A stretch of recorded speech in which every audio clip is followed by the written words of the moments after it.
The Lord be with you. And with your spirit. A reading from the Holy Gospel according to St. Luke. Glory to you, O Lord. Jesus summoned the 12 and gave them power and authority over all demons and to cure diseases. And he sent them to proclaim the kingdom of God and to heal the sick. He said to them, "Take nothing for the journey, neither walking stick nor sack, nor food, nor money, and let no one take a second tunic. Whatever house you enter, stay there and live from there.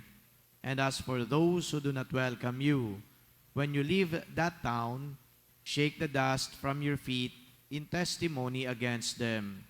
Then they set out and went from village to village, proclaiming the good news and curing diseases everywhere. The Gospel of the Lord. Praise to you, Lord Jesus Christ. Wala nang mukhang iaharap sa Panginoon. Yan po ang tinura ni Ezra sa first reading. Wala na siyang mukhang iharap sa Panginoon dahil daw sa mga ginawa niyang kasalanan. Kung kaya naman, kahit na siya ay nahihiya, hindi pa rin naman niya pinalagpas ang pagkakataon na siya ay humingi ng kapatawaran sa Diyos. Yun po ang ginawa ni Ezra. Ngayon po ay tayo din naman pinaalalahanan na hindi naman po tayo mga perpektong tao at gumagawa tayo ng mga pagkakasala. Mga pagkakasala dahil nilabag natin ang mga utos ng Diyos at lalong-lalo na tayo din naman ay maaaring lumapastangan sa ating kapwa o ng ating kapwa. Maaaring sa ibang tao, naroroon pa rin ang pagsisisi, pero batid po natin na merong mga tao din na hindi nagsisisi. Ang pagsisisi po ay inuunahan ng pagtanggap sa ginawang pagkakasala. At napakalinaw nung ginawa po ni Ezra. Merong pagtanggap sa ginawa niyang pagkakasala, kung kaya naman siya ay nanikluhod sa harapan ng Diyos upang pagsisiyan ng kanyang mga pagkakasala. Yung pong mga tao na hindi umaamin sa kanilang pagkakasala, bagkus tumatanggi pa sa kanilang pagkakasala, siguro ho sila yung mga may mukha pang ihaharap sa Diyos dahil hindi nga po sila umaamin. Pero kapag meron po silang mukhang ihaharap sa Diyos, ang tawag nito, ang kapal naman ng mukha nila. Makapal ang mukha nila because despite the fact that they are sinners, they are not owning up to their sins. Yun po ang malungkot na realidad na meron po tayo. Hindi ko po sinasabi na ang lahat ng tao ay may malaking pagkakasala sa Diyos. Maaring may mga maliliit at panak-anakang pagkakasala, pero wag po nating i-justify na ito ay maliit lang na pagkakasala. All of them, whether mortal or venial, ang tawag natin dito kasalanan, kaya dapat na akuin at pagsisihan. Yung iba po, nakakatuwa at nakaka-inspire dahil sa sobrang kahihiyan, sila ay umaamin sa kanilang kasalanan. Sa sobrang kahihiyan na hindi na nila kayang dalhin, sila ay naninikluhod na sa harapan ng Diyos. Ito ay isang magandang halimbawa na dapat tularan. Kapag tayo ay naninikluhod sa Diyos at humingi ng kanyang pagpapatawad, ang Diyos naman ho ay hindi bibigo sa mga hinihiling natin sapagkat agad-agaran naman niyang ipagkakaloob ang kapatawarang ito. Ezra was forgiven because he was so humble, kneeling down before the Lord and asking for the Lord's forgiveness. Hindi siya nagkamali sa kanyang ginawa. Tinugon ng Diyos ang kanyang pagsusumamo. Pero po, yung mga tao na magpahanggang ngayon, nagpipretend na sila ay malinis, sila ay walang ginawang kabuktutan o paglabag sa mga utos ng Diyos, wala po silang nilapastangang kapwa, siguro darating din ang araw na mapapagtanto nila na ang lahat ng ito ay kanilang pagbabayaran. I guess, the whole point of the first reading is, let us not anymore wait for the wrath of God to befall on us. Rather, let us wait for the mercy of God to be given to us. Magkaiba po yun. Sa mga nagsisisi, sa mga una nang umamin, at ngayon ay talagang totoong remorseful, ang ibibigay sa kanila, kapatawaran. Pero sa mga nagpapanggap at magpahanggang ngayon, hindi umaamin at pinagpapatuloy ang kanilang pagkakasala, the wrath of the Lord is going to happen to them. Napakalinaw na imahe na ngayon ay pinapahayag sa atin ng mga pagbasa.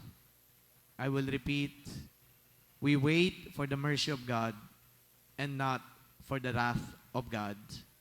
Because when we accept the mercy of God, it means that the Lord accepts us. When we become humble, the Lord accepts us. When we ask rather for forgiveness, the Lord forgives us.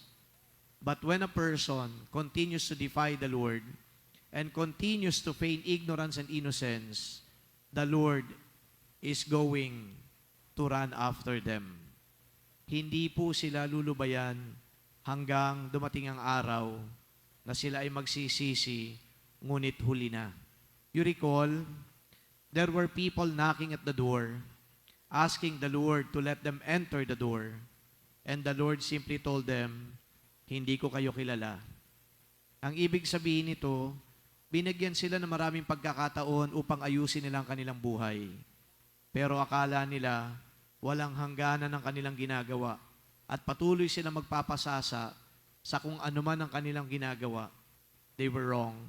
And when the time comes that they need to enter the door was closed on them, and the Lord did not allow them to enter.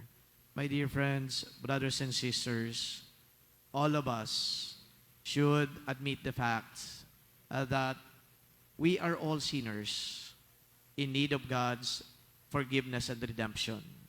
We cannot always pretend that life is good, owing only to the material things that we have. Iba ho yung material at physical. Iba ho yung mga praktikal na mga konsiderasyon natin sa buhay.